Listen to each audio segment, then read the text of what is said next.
दोस्तों, आज जो कहानी मैं आपको सुनाने जा रहा हूँ वो किसी गांव, जंगल या पुराने किले की नहीं है। ये कहानी दिल्ली के एक साधारण फ्लैट की है। और सबसे डरावनी बात, इस कहानी में जो हुआ वो मेरे साथ हुआ। आज भी जब मैं उस रात को याद करता हूँ तो शरीर में सिरन दौड़ जाती है। अगर आपको ऐसी ही रियल और हॉरर सीरीज पसंद है तो वीडियो को लाइक कर देना और चैनल को सब्सक्राइब जरूर कर लेना। अब कहानी शुरू करते हैं। दोस्तों, ये बात पिछले साल की है, जब मैं पहली बार नौकरी के लिए दिल्ली आया। मैं बिहार से दिल्ली शिफ्ट हुआ था। दिल्ली में मेरा कोई रिश्तेदार नहीं था, इसलिए मुझे किराए पर एक कमरा ढूंढना था। करीब 4 दिन तक मैं कमरा ढूंढता रहा, लेकिन हर जगह किराया बहुत ज़्यादा था। फिर एक दिन मुझे एक फ्लैट मिला, 1 BHK फ्लैट, अच्छी अच्छी लोकेशन और किराया बाकी फ्लैटों से काफ़ी कम था।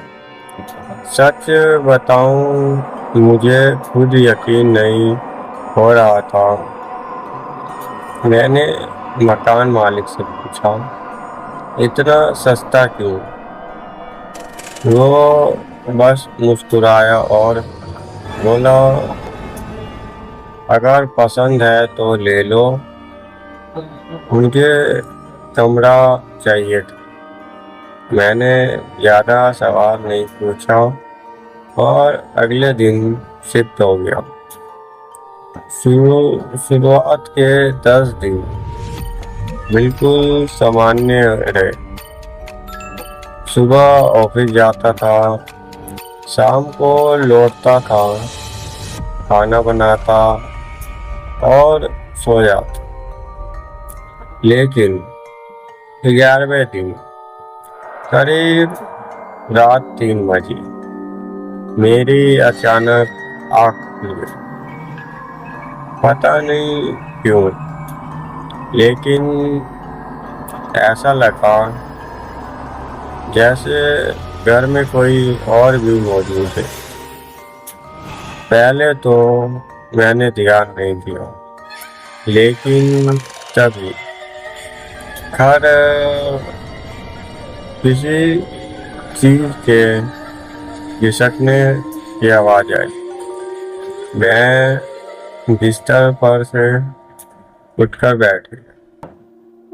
आवाज हॉल से आ रही थी। मेरा दिल तेजी से धड़कने लगा। मैंने धीरे धीरे कमरे से बाहर निकला और मैंने देखा, उसे देखकर मेरी नींद उड़ गई। हॉल में रखी कुर्सी अपने आप हिल गई थी। कमरे में कोई नहीं था, सारी खिड़कियां बंद थी, पंखा भी बंद था। फिर भी कुर्सी धीरे धीरे आगे पीछे हो रही थी। मैं कुछ सेकंड तक उसे देखता रहा, फिर खुद को समझाया शायद मेरा वहम होगा और वापस से सो गया। लेकिन अगले दिन फिर वही हुआ। रात के 3 बजे फिर वही आवाज और फिर वही कुर्सी। इस बार पहले से ज्यादा तेज हिल रही थी।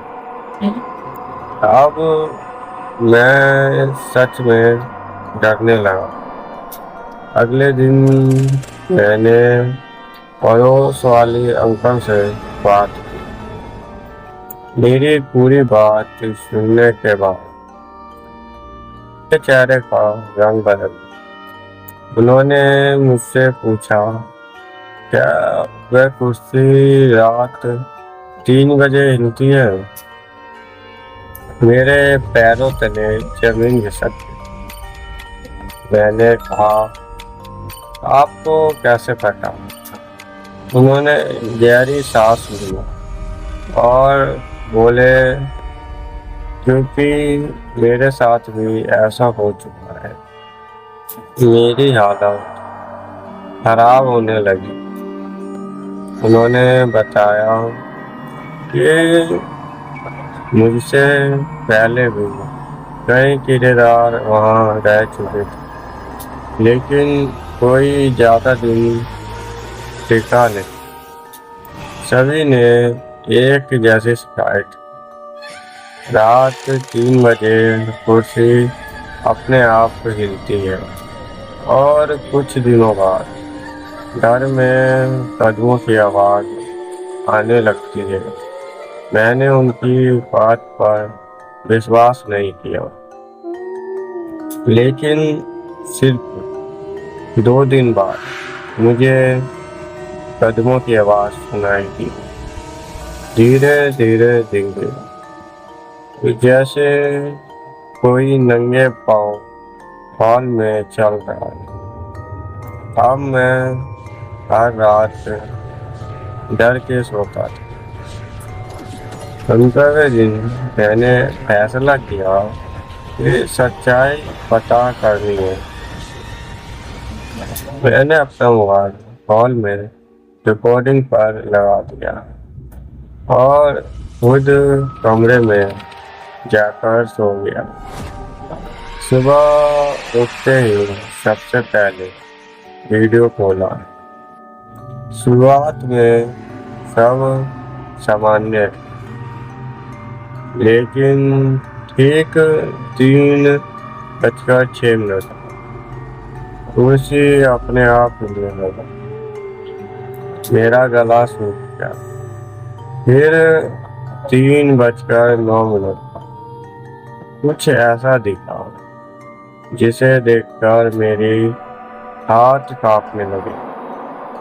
कुर्सी के पीछे कुछ सेकंड के लिए एक आदमी जैसा साया दिखा, बहुत लंबा, बहुत पतला और बिल्कुल स्थिर।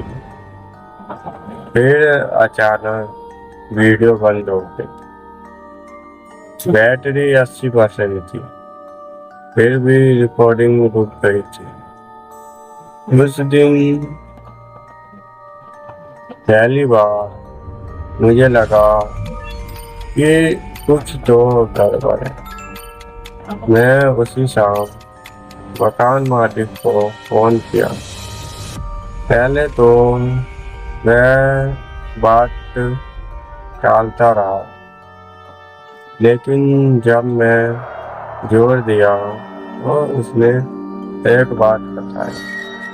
करीब 8 साल पहले उसी फ्लैट में एक बुजुर्ग आदमी अकेला रहता था। एक रात उसे हार्ट अटैक आया और उसकी मौत वहीं उसी कुर्सी पर बैठे बैठे हो। 3 दिन तक किसी को पता नहीं था। जब दरवाजा तोड़ा गया तो उसकी लाश उसी कुर्सी पर मिली थी। ये सुनकर मेरी रूह कांप गई। मैंने उसी समय फैसला कर लिया कि यहाँ नहीं रहूँगा। अगले दिन नया कमरा देखने चला, लेकिन सबसे डरावनी रात अभी बाकी थी। वो मेरी आखिरी रात थी उस फ्लैट में। करीब 3 बजे मेरी आँख खुली। इस बार कोई आवाज़ नहीं थी, पूरा फ्लैट बिल्कुल शांत। मैंने राहत की सांस ली, लेकिन तब मेरी नज़र हॉल की तरफ गई और मेरा खून जम गया। कुर्सी पर हिल नहीं रहा था। कुर्सी अब हिल नहीं रही थी। उस पर कोई बैठा हुआ था। अंधेरा था, चेहरा साफ दिखाई नहीं दे रहा था, लेकिन वो सीधा मेरी तरफ देख रहा था। मैं डर के मारे हिल भी नहीं पाया। कुछ सेकंड बाद मैंने हिम्मत करके दोबारा देखा। अब कुर्सी खाली थी। अगले सुबह मैंने हमेशा के लिए वो फ्लैट छोड़ दिया। आज उस बात के 1 साल हो चुके थे, लेकिन कहानी यहीं खत्म नहीं होती, क्योंकि आज भी कभी कभी रात 3 बजे मुझे अननोन नंबर से फोन आता है और एक ब्लैक फोटो।